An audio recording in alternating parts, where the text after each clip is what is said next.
It'd help if I unmute the microphone, wouldn't it? Michael J., your host, Rhythmos. Topic of discussion for today is going to be the Canadian political response to tariffs by the drama king of all drama kings, Donald J. Trump. We refer to it as Trumpism. Got a Trump? Got a trumpet? It's a trumpet. It's a Trumpism. So we're speaking Trumpism. Now we're going to pivot. We're actually going to go to a Canadian content creator by the name of, goes under the moniker of Steve Boots. Not a bad guy. A school teacher, you know. What can you expect? But actually, he's very pragmatic nonetheless. Western Canada. We're going to pivot to him right now. Give a round of applause. Wise guy, eh? Whoops. Bonkers concerns about Okay, the border, there we go. claiming that mass amounts of fentanyl and illegal immigrants are coming across the border from Canada into the United States, which is not really borne out by the evidence. And the evidence. 90% of Americans bring fentanyl into the United States, and 99% of Americans are users of fentanyl in the United States. Now, those are facts, and it's very close to the actual factual numbers. Not precise, within a percentage point or two, but as close as you're going to get. Has been an uptick in recent years, yes, and there is a conversation to be had about that. But the idea that Canada is some sort of fire hose of people piling into the United States is just ridiculous. So this is generally tracked through something called border encounters, which is just something happening at the border. Maybe it's somebody getting turned away, getting their documents rejected, getting found with contraband, could be lots of stuff. At the Canadian border last year, there was 200,000 encounters. Mexican border, 2 million, but somehow we're lumped in the same category. Yeah, so one's by a factor of 10. So 200,000 in Canada, 2 million in Mexico. But here's the other rub. Mexico and Canada are your two most important trading partners. Do you get that, Trump? Do you get that, American citizens? Do you understand? Do you put butter on the bread that you eat, or do you just butter the walls? Like, you know, the Mexican president or prime minister, I'm not sure how they refer to the lady, very smart. She stated right off the bat, and this is what I've been parroting for some time now, build bridges, not walls. Building bridges, not walls. The real issue is you've got a guy by the name of Trump that's thinking about tariffs. And, you know, he argued with the guy from Bloomberg in an interview about how tariffs were good. I've explained before, Trump just does not understand. And if you think you're getting ahead with this tariff war, it's pretty much wiped out your soybean market for your farmers. Bailout to the farmers in the U.S. was more than the car manufacturers' 2008 crisis. That's a fact. So these tariffs do not work. They do not work back when Herbert Hoover, just prior to Franklin Delano Roosevelt became president, he had the same MO as Trump.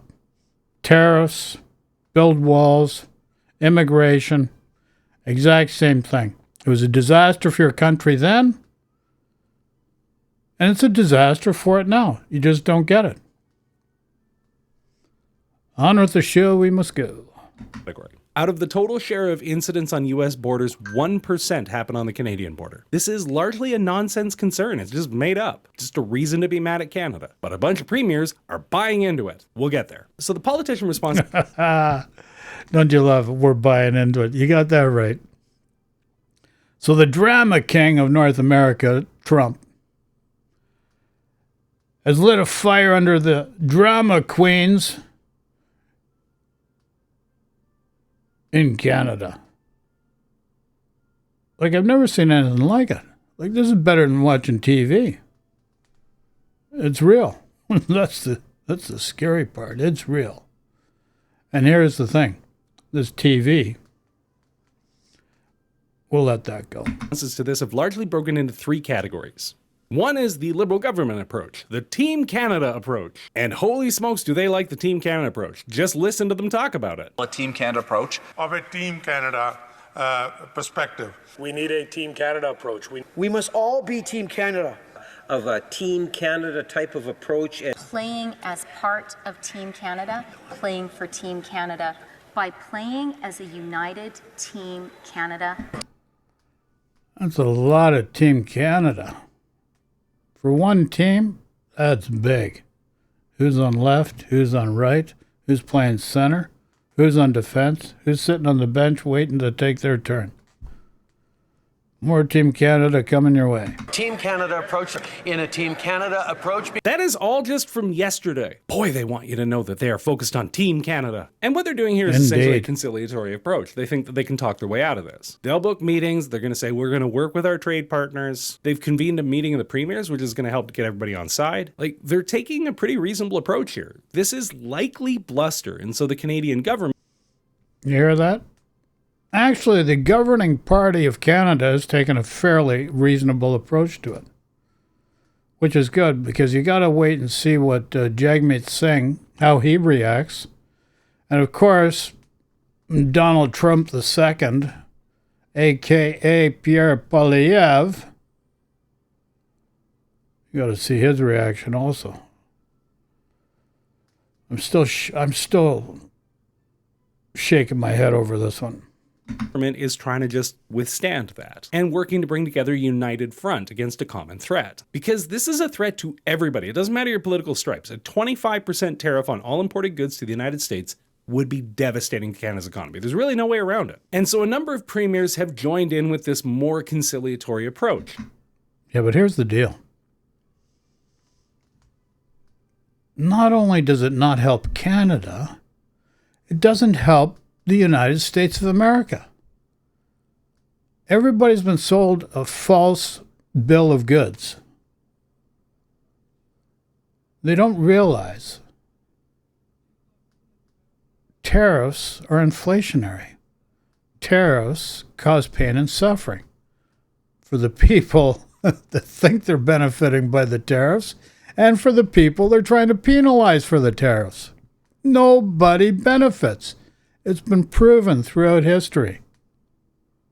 Trying to sort things out, talk things through. David Eby's on board. Susan Holt is fully on board with this Team Canada approach. Tim Houston hadn't said a ton because he was going through the election, but again, largely just the conciliatory, like, we'll all work together approach. Then we get to the second group, who are scattered. Like, Jagmeet Singh just keeps yelling, where's the plan, and wanting to know what Canada's going to do, which is essentially just giving away our entire negotiation strategy before we've even sat at the table. Donald Trump's threats of tariffs could threaten hundreds of thousands of Canadian mortgage-paying jobs.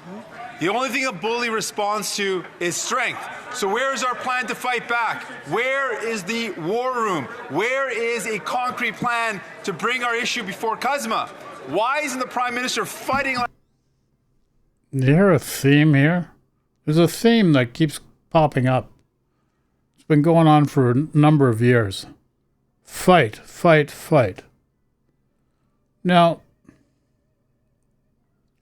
let's look at it from a different perspective. United States has 340 million people. Canada has only 40 million people. Canada's gross domestic product output on a yearly annual basis is just slightly less than the state of Texas. Did you hear me? Did you hear me? Just one state. The GDP of all Canada is slightly less than the GDP of the state of Texas. Mind you, we got a huge landmass, and that creates other issues as a result because the demographics are different. But nonetheless, the term that I want you to focus on is fight. Everybody wants to go tit for tat, tat for tit, tit for tat, and just beat a drum, massage an ego, and make it feel like you're doing something. And it's something that nobody benefits from. And this is the rub. Nobody benefits from it. Like hell for Canadian jobs.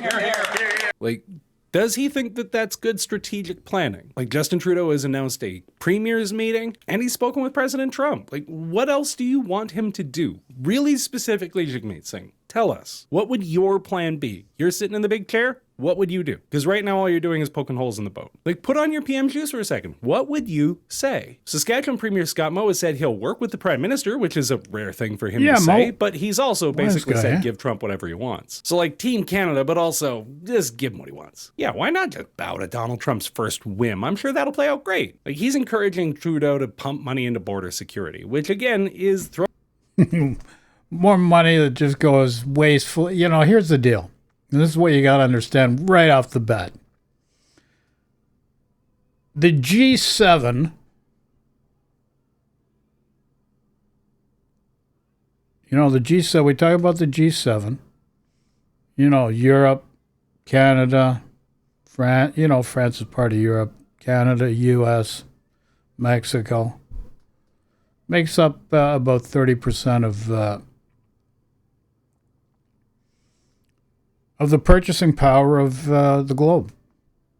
Meanwhile, BRICS, B-R-I-C-S, I'm not talking Brexit with the United Kingdom, but BRICS, B-R-I-C-S, which comprises of Russia, United Arab Emirates, India, Brazil, and a few other characters, are now 35% of the purchasing power of the world, outstripping the G7 now. And one of the most important things you got to remember is the major trend in how this happened was from 2016 to 2020. Where the curves intersected and went in favor of BRICS. And that's because Trump's tariffs did not work with China, wiped out the farmers in the soybean market. All that China did was negotiate with other trade partners, and they've got a new stream of trade. Why fight? Just pivot and satisfy what needs to be done. And that's the most responsible way of doing it. So this tariffs didn't work then, don't work now. And also another thing I'm going to mention right now. I'm going to mention again, the bailout to the farmers cost more than the bailout to the car manufacturers of the 2008 recession under Trump's watch. He also added $7.8 trillion to the debt with the tax breaks. Most of it went to the corporations and the elite. The families got a bit of a tax relief. And you love that extra $3,000 a year. But it caused an extra $7.8 trillion to the national debt. And then you had COVID come, sending out checks with Donald Trump's name, which further created a massive spending, influx of cash into the system. So what did all those things do? Created inflation. So Biden comes in, that inflation boondoggle starts rearing its ugly head because supply and demand, worst pandemic in 100 years, supply and demand out of whack. No supply, lots of demand. So inflation comes into play. So Biden fixes things, and you blame him for it. And then you hire the guy to fix things that created the problem to begin with. Like, is this a universal experiment to see, to see where it goes? Like, come on, folks. Everything was there right in front of you. All you had to do was look up and pay attention. But no, you don't pay attention. Back to the regularly scheduled programming. Throwing money at a crisis that doesn't really exist, at least not at the scales it's being talked about. And Wab Kinew took the bait too, saying that he's going to work with Justin Trudeau, but also saying that we need to focus on border security. He said, quote, "We have to show the Americans that we're serious about border security." Do we? Why? Like, what does Donald Trump actually want? What is he actually materially asking for? What measures is he asking us to reach? It's just vibes. But we're going to give him what he wants. Newfoundland and Labrador Premier Andrew Furey said that he's concerned, but he will support the feds. But he also said that there's, quote, "no doubt that there are issues on the border." Andrew, you don't have a border. Maybe sit this round out. Quebec Premier François Legault has said that he'll support the feds, and he also said that the priority should be securing the border. Just, again, giving in to these vague demands. Like, what does he think, that the drugs and illegal immigrants are going through regular border crossings? Genuinely. Like, it's like they're willfully not understanding the issues. Because they are. And PEI Premier Dennis King, who exists, and I definitely didn't forget about when I was preparing this video, said, quote, "I think we need to increase NATO spending to 2%. I think we need to increase our Border Patrol protection services in a big way, and I think we need to indicate to them that we are serious about all of the cargo that leaves Canada." Again, Dennis, no border. Maybe sit this round out. But the third group of folks, and the way that they've responded to Donald Trump's tariffs, is the bonkers group, the group who have just gone completely off the rails. Led by Pierre Poilievre, act surprise. He gave an extensive press conference where he just said I'm waiting for this. The Canadian version of Donald Trump. Coming to you front and center. Bring him on. Bunch of nutty stuff. Like, he just stood in front of the cameras and tried to portray a country on the brink of collapse. Like, we face a major trade threat. Where have you heard this story before? And he just gave a speech about how Canada sucks. On with the show. Let's have a listen, shall we?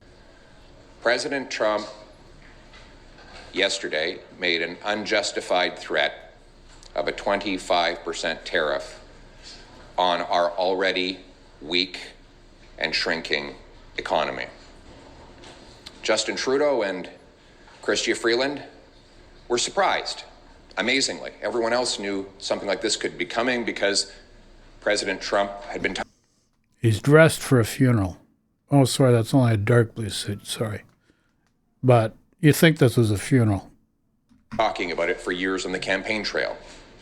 Yet 20 days ago, Chrystia Freeland said, "Don't worry, Canada will be fine." Apparently, neither she nor Justin Trudeau were following what the incoming president was saying. And now we must take account and we must be honest with our unprecedented weakness. After 9 years of Prime Minister Trudeau, our GDP is smaller than it was when he took off. Per capita is smaller than it was when he recovered. He had to say per capita now because the GDP is higher. He had to, he caught himself. Give him 10 points for that. PP, you recovered. Good recovery, buddy. He took office. In fact, our per capita GDP has dropped more than any other G7 country since the year before COVID. We have the most indebted households. We've had the worst housing inflation. You notice how I mentioned the year before COVID. There's a reason why he does that. He wants his cake. He wants to eat it too. But here's the deal. All he is, a destroyer. He's going to leave rubble. What's he going to build? That's the real question. This is where you're not asking your politicians the right question, folks. What's he going to build? You're buying into this crap. Bring it home. What do you mean, bring it home? Give me a friggin' break. The best thing you could ever do, even with a Trump guy, is strategically align with Mexico and build up other trade partners with Europe and other areas.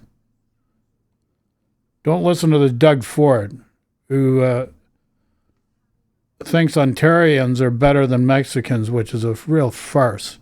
It's a really bad way of looking at an important trading partner and dealing with the geopolitical issues at hand. Like, that is absolutely, and I'm going to put it into the most simplest way possible, in a 5-letter word. It's stupid. Absolutely stupid. Just like his imposing his will on municipalities because of traffic issues. There's other things going on that's beyond his comprehension and the people's understanding, and nobody spends the time discussing it. Heading back to the program. A quarter of our people are in poverty. 2 million people line up in food banks. Food prices have risen 37% faster in Canada than in the United States of America. Our economy is teetering on the brink of collapse. And now we face this renewed threat. Like, how does he think that that benefits Canada and its position in these negotiations? Like, does he think that Donald Trump isn't going to roll out that clip? Really? He's just giving it to them. But don't worry, he wants Justin Trudeau to put his partisanship aside to follow Pierre Poilievre's totally nonpartisan position of just giving him whatever he wants. But nonpartisan. You're asking the Prime Minister to put aside his partisanship. Will you put aside yours and join the government in a Team Canada approach? I'm making nonpartisan suggestions today. But let me be clear. Oh, yeah. I'm putting food on the table. But let me be clear. We don't need as a spectacle of a bunch of politicians sitting around tables, meeting, and holding photo ops. I know that would be a wonderful spectacle for... Okay. It's his way of saying, I'm going to do nothing because I don't know how to do anything. That's the real issue. He doesn't know how to fix anything. The fixes he's put on the table so far are from a bygone era that didn't work then, that won't work now, and he's just regurgitating. That's all he's got. That's all he's got hidden up his sleeve. He's playing poker with the people, and he's got no strategy. For all of you, you would all enjoy that kind of interpersonal theatrics, but what we really need is an action plan with tangibles. So bottom line, Trudeau's got to axe the carbon tax. He's got to lift the production cap on Canadian energy. Now he gets back to the carbon tax.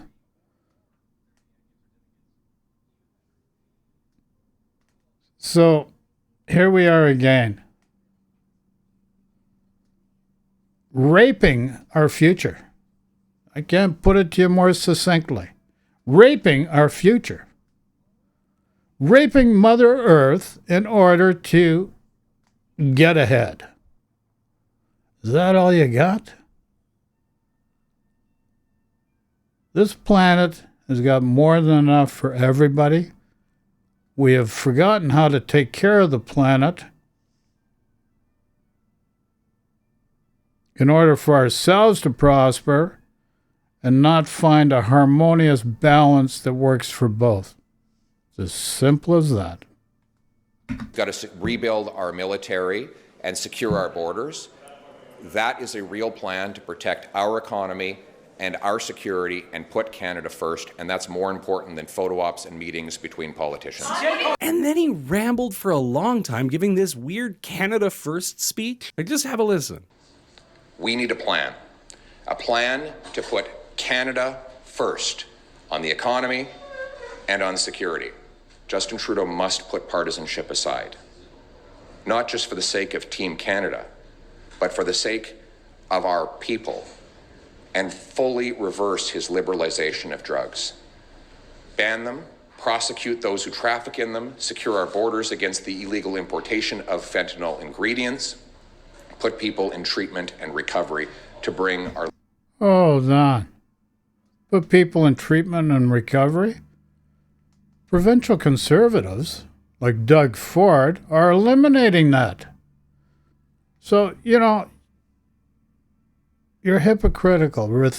You're just saying these things because you want to put that propaganda out there, win the popular vote, get in power, and waste 4 years of people's lives. Maybe 8, because they might be happy with 4 years of pain and suffering and want an extra 4 years of pain and suffering.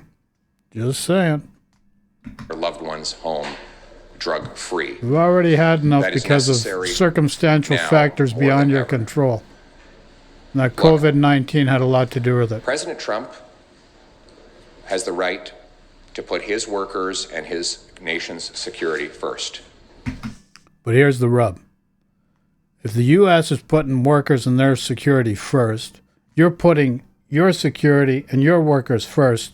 Do you see there's a bit of a logjam here? You're just butting heads like two rams fighting over a female, and, you know, the biggest ram wins. Come on now. This is not solving anything for anybody.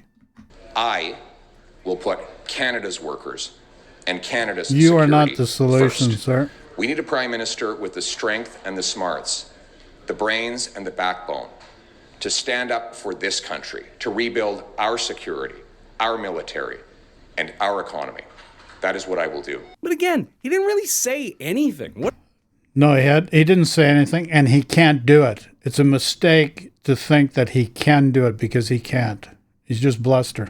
What does that actually mean? What will you actually do? He's never going to say, because it's just vibes. Like, if you think that the way He's things are not being said, handled and he is won't bad, say. okay, offer something specifically. Tell the government what to do.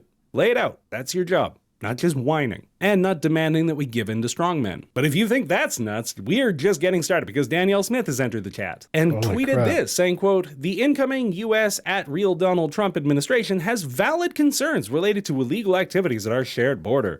We are calling on the federal government to work with the incoming administration to resolve these issues immediately, thereby avoiding any unnecessary tariffs on Canadian exports to the U.S. Fortunately, the vast majority of Alberta's energy exports to the U.S. are delivered through secure and safe pipelines, which do not in any way contribute to these illegal activities at the border.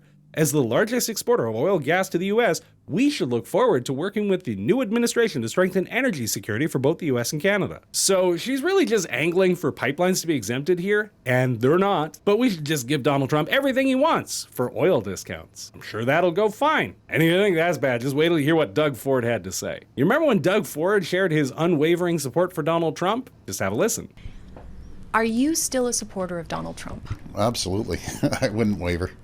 Like the GOP's wavering, I wouldn't waver. Yeah, well, that support, it's a wavering, because he said that it was like a family member stabbing you in the heart. Ugh, curse your sudden but inevitable betrayal. Someone on Twitter said that it's like lawful evil and chaotic evil, and lawful evil always acts surprised that chaotic evil did something chaotically evil. Like, that's what they do. And of course, Doug Ford demanded total capitulation. Just give Donald Trump everything he wants, everything he asked for. Crack down on that border. But then, out of nowhere, dude just drops a racism all-timer. He says, quote, "I want to emphasize, to compare us to Mexico is the most insulting thing I have ever heard from our friends and closest allies, the United States of America. How dare you compare them to Mexicans?" Ugh. And the problem really boils down to the fact that Canada's political system right now is ill-equipped to deal with an actual outside threat, because nobody knows how to put down their shallow partisanship and their total lack of any relationship with reality. They're all so painted into these bonkers corners that they're just gonna say anything.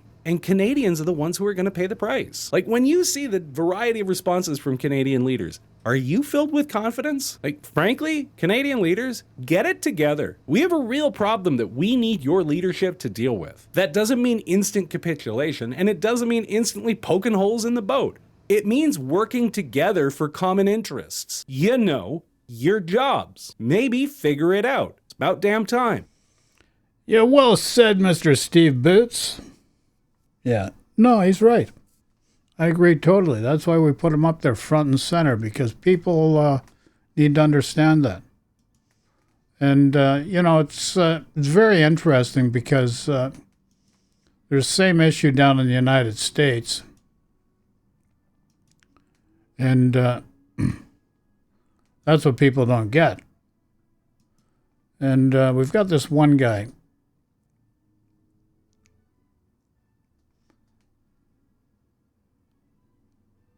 He's an American lawyer, Midas touch,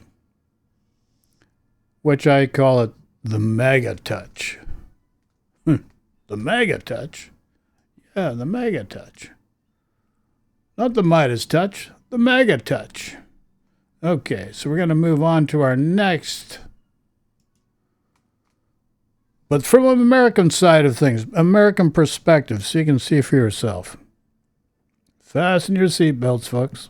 5% to be imposed on Canada on day one, whether you're from the Liberal Party, Conservative Party, or NDP Party, the New Democratic Party in Canada. I think all parties are absolutely livid at this. Emergency meetings are being scheduled right now in Canada. You have leaders of the Conservative Party like Doug Ford, the Premier of Ontario, saying that he feels absolutely betrayed. His exact words were, "It's like a family member stabbing you in the heart." And Doug Ford, one of the Conservative Party leaders in Canada, again, he's the Premier of Ontario, he's been saying all these positive things about Donald Trump. Back in 2016, he said his support of Donald Trump was unwavering. And what's interesting is the Conservative Party in Canada has been kind of parroting a lot of that MAGA populist-esque type message. But now, see, this is what I've been saying. Doug Ford, Pierre Poilievre, carbon copy of Donald Trump. You guys just don't get it, and we're seeing it everywhere. The patterns. You don't understand the patterns and loops, belief systems that people, they don't pay attention to what's going on in their little brains. But Michael, that's condescending. It's the reality of things. Unless you open your eyes and look at what's going on and actually ask for what needs to be done to make things better, you're not going to make it better. You can try to be a bully.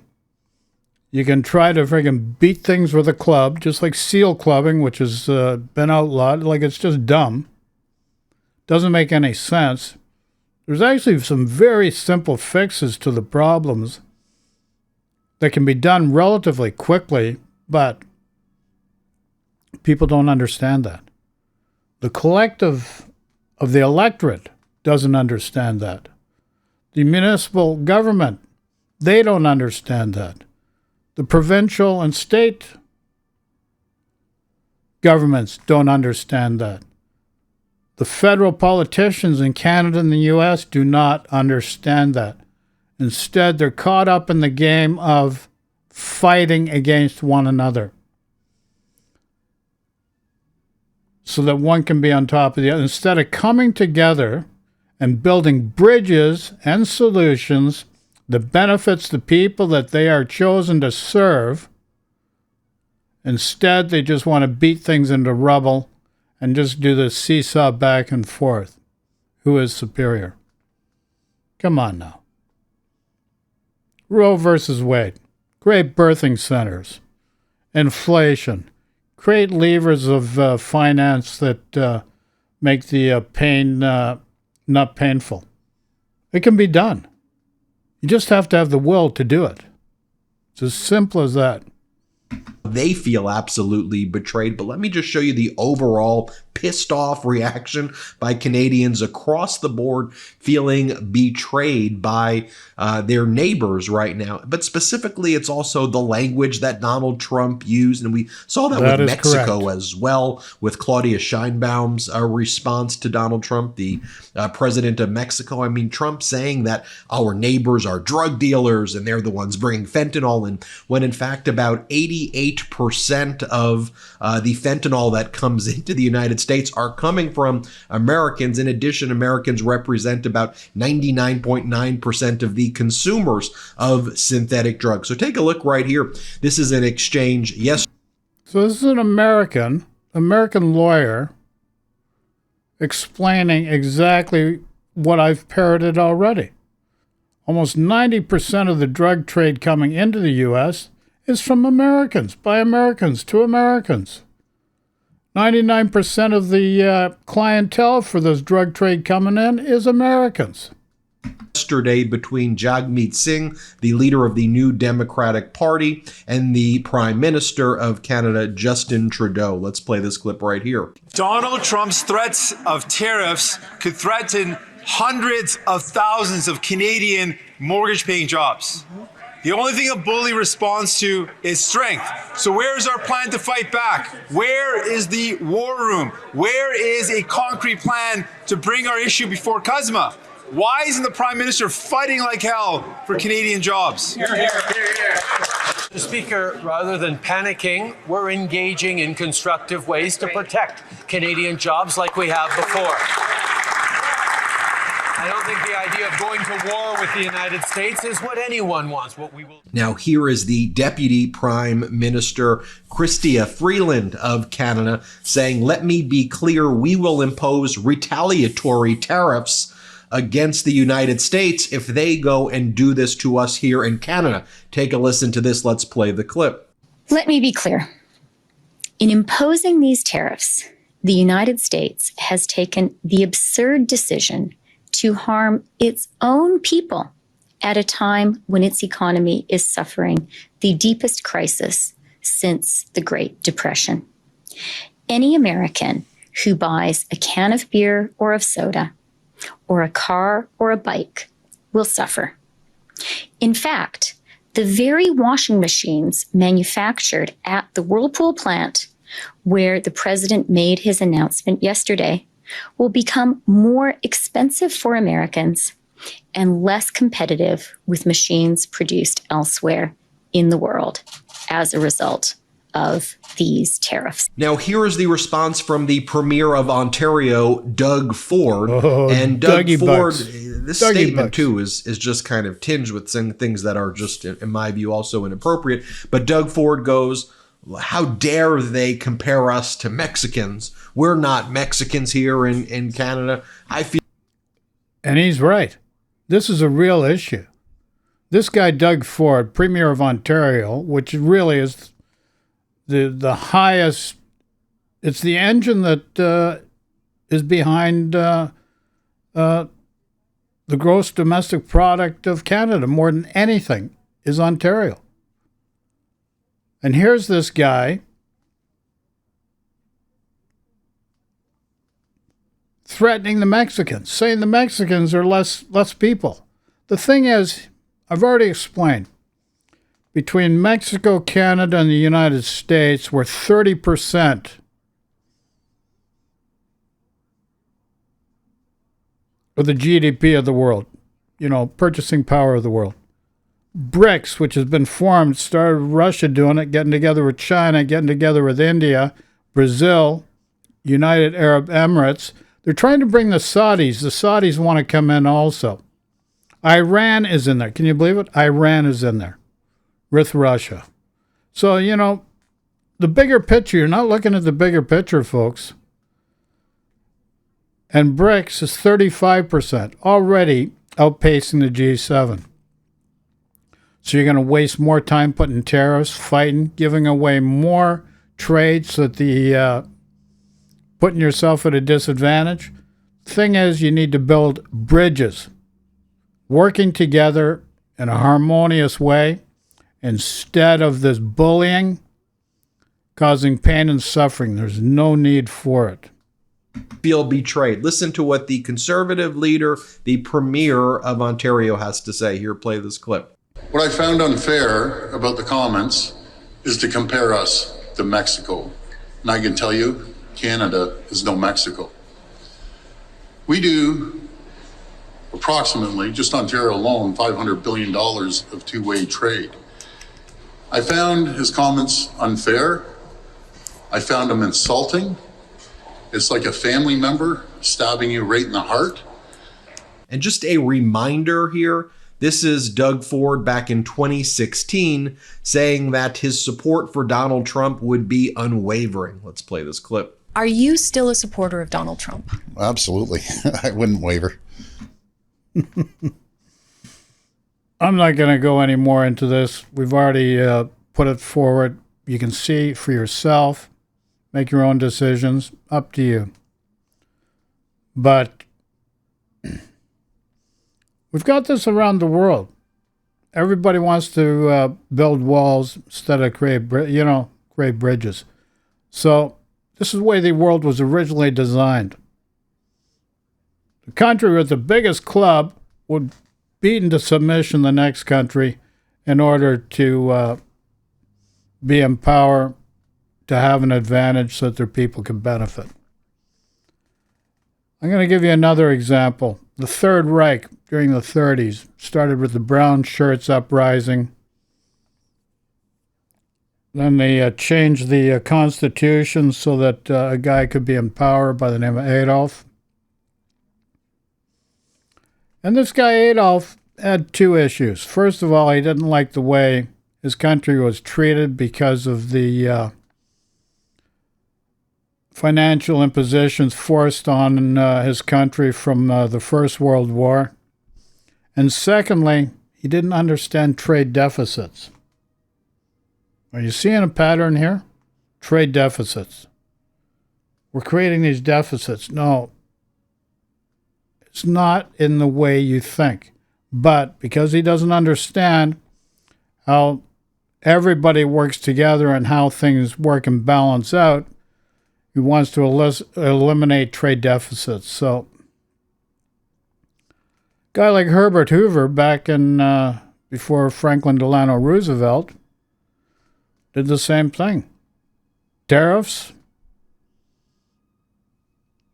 immigration, same thing.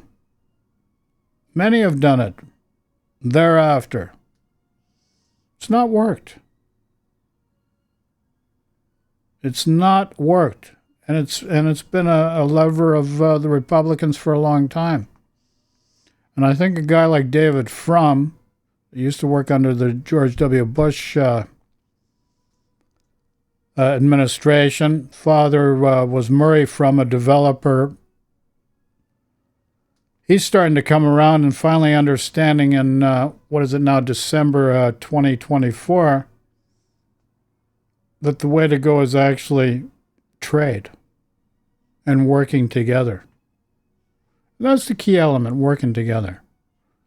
Now we can go back to metaphors of football team. You can have the best star in the game, but it's the sum of all parts. You can't pick up a basketball. Very few can with one hand. Doesn't matter what team sport it is, it requires a team effort. And it means working together. So why would you continue with pain and suffering when you can modify and change the systems by working together to benefit everybody so that everybody can have a happy, harmonious life? Just saying. Easily done. You just have to work towards that goal. Simple as that. You can continue fighting. Drama serves no one. Or you can take a different tact and work together to create harmony and a loving environment for all people. So we're going to stop now. It's longer than I wanted to make a point, but it's necessary that you actually think about it. You got free will and choice to either continue with pain and suffering or create a loving, harmonious environment for all people. It's as simple as that. So we're going to, when things get tough, do what these two guys do, which I put at the end screen. Just sleep on it. Relax on it. Don't let the anxiety go. It doesn't serve you. It doesn't serve anyone. Love and peace to everyone. Take care and post a comment. Gladly hear what your opinions are. Ciao for now.